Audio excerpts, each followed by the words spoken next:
When people hear about the United Nations, or the UN, they often imagine a powerful global authority that can tell countries what to do. In reality, the UN is not a world government. It has influence, it has authority in certain areas, but it does not have absolute power.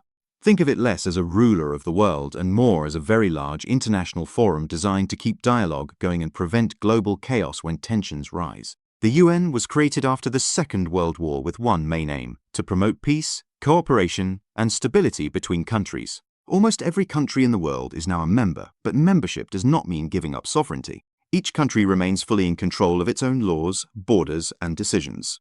One of the UN's key powers is helping to create international law.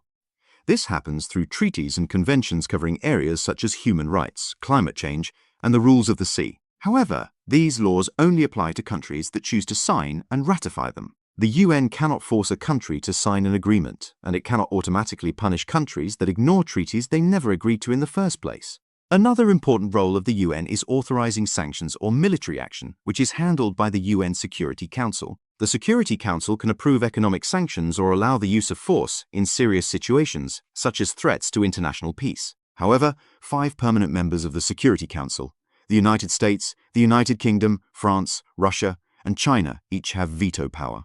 If any one of them votes against a decision, it cannot go ahead. This means political realities often limit what the UN can do, especially when major powers disagree. The UN is also well known for peacekeeping. Peacekeepers are not a global army owned by the UN. Instead, they are troops provided voluntarily by member countries. Their role is usually to monitor ceasefires, protect civilians, and support stability after conflicts. They operate under strict rules and usually require the consent of the country they are working in. Peacekeeping is about keeping peace, not forcing it at gunpoint. Where the UN is particularly effective is humanitarian work. Through organizations such as the World Health Organization, UNICEF, the World Food Programme, and the UN Refugee Agency, the UN plays a major role in delivering food aid, medical support, and refugee assistance around the world. In times of crisis, these agencies often provide coordination, expertise, and resources that individual countries could not manage alone. The UN also provides a global platform for discussion through the General Assembly, where every member country has a seat and a vote.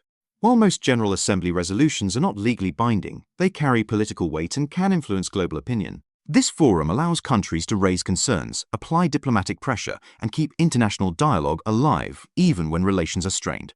Despite all this, the UN has clear limits.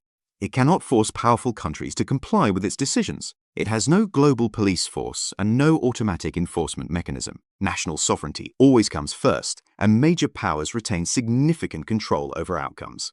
In simple terms, the UN works best as a coordinator, a mediator, and a source of legitimacy. It is strong at diplomacy and humanitarian aid, weaker at enforcement, and heavily shaped by global politics. It is far from perfect, but it exists to reduce conflict, not eliminate it entirely. History suggests that while the system is flawed, the absence of such a forum would likely lead to even greater instability.